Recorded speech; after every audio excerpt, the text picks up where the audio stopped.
You know, in British Commonwealth or Canadian parlance, and sometimes in the States, COD means cash on demand. But for many people in the early 60s, cash on demand became one of the few Hammer film noirs of the era. Now, this came out in 1961, and the neo-noir was directed by Quentin Lawrence and starred the great Peter Cushing and the very underrated Andre Morel. Now, John Walco made the request because he wanted to note that the film company Hammer invested £37,000 to produce the film with great results, money well spent and invested. To optimize its budget, the film uses a limited number of sets: an interior street set, the trading area of a bank, the manager's office, the stairway between the office and the vault, and the interior of the vault itself. The screenplay was adapted from the 1960 Theatre 70 teleplay, The Gold Inside, which was also directed by Lawrence and featured Morel and Richard Vernon in the same roles. Now, Columbia began distribution of the film in the United States on December 2061, and screening continued well into April in numerous major cities. Now, screenplay again by David T. Chandler and Louis Greifer, and cinematography by the very underrated Arthur Grant, and music, of course, by Wilfred Josephs. Now, in this very speedy plot, 2 days before Christmas, a bogus insurance investigator, Gore Hepburn, brazenly conducts a con trick on a bank, largely through making Fordyce, the bank manager, believe that his family have been kidnapped. Good plot point. Fordyce is a cold, officious man. For instance, he has previously threatened his head clerk, Pearson, with dismissal for the misdemeanor, despite the fact this would end Pearson's career. Gore Hepburn recognizes the insecurities underlying Fordyce's behavior and exploits them ruthlessly, tormenting him with veiled threats. Feeling that he has no choice, Fordyce helps Gore Hepburn to steal £93,000 in banknotes from the vault, concealing his actions from the rest of the staff. However, they have already phoned Gore Hepburn's insurance company as a routine precaution and discovered that he's an imposter. Now, when Fordyce learns that the police are on their way, he becomes desperate for his family's safety. When police arrive, Fordyce convinces Pearson to cover him and excuse their contacting them as a misplaced check. Now, Fordyce offers the police a drink of whiskey, as it is Christmas. However, police have already arrested Colonel Gore Hepburn, who has a case containing the bank's money. Gore Hepburn is not his real name. He is a known criminal.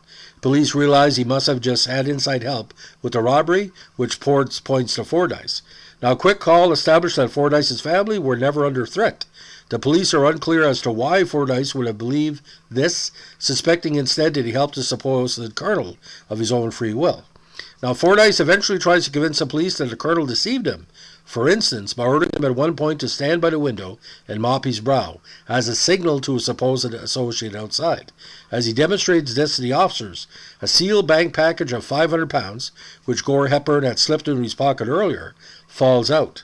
Once more, the police are skeptical of his innocence, and Gore Hepburn tells the police that Hepburn and another man used a tape recorder to disguise their voices and to make it seem like Fordyce's family was kidnapped, and then that Fordyce is innocent.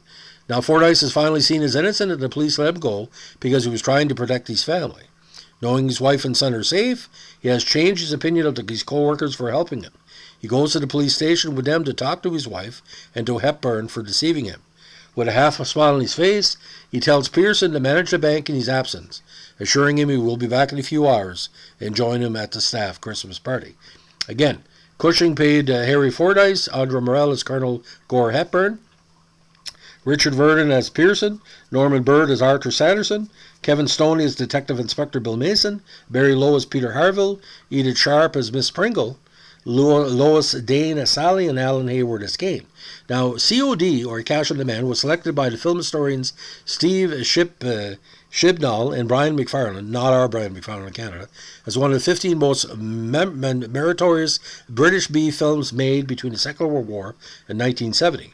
They note that it also received enthusiastic reviews at the time's release from the Monthly Film Bulletin and Kinematograph Weekly. They particularly praised Cushing, and why couldn't you? He was very good in this movie.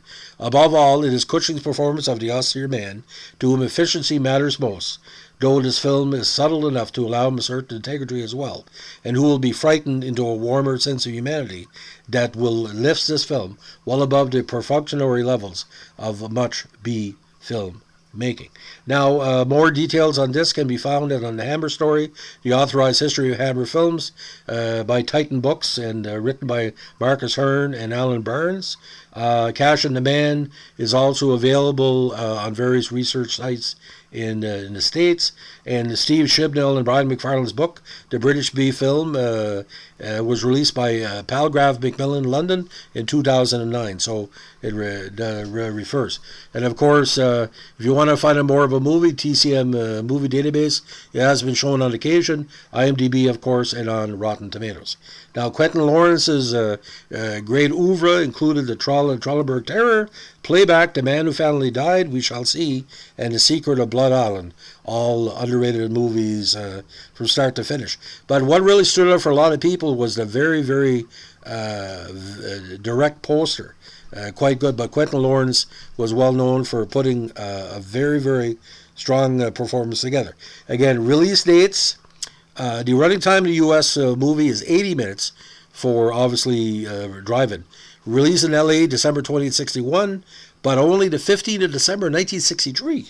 So the edited version was only 67 minutes. And again, for $37,000, it made back its money in spades. Not only cash on demand, but cash in the barrel. So ladies and gentlemen, thank you, John, for the request. If you like what we're doing here on our channel, on the Hammer Films and the British Colour and B-Film horror oeuvre, let us know in the like, comment, subscribe, or share. But don't forget, Peter Cushing, Christopher Lee, anytime they were involved in any project, it was outstanding. They are the two kings of British cinema. And I know I'm not mentioning Olivier or Orson Welles or whatever, but for me, Cushing and Lee are British cinema, and everybody else is a pretender in their presence. Look at Star Wars. Could you think you could have done Star Wars without Peter Cushing? Guess who showed up on the Star Wars oeuvre later on? Christopher Lee. Go figure. If it's not one, it's the other. Thanks for listening. Bye.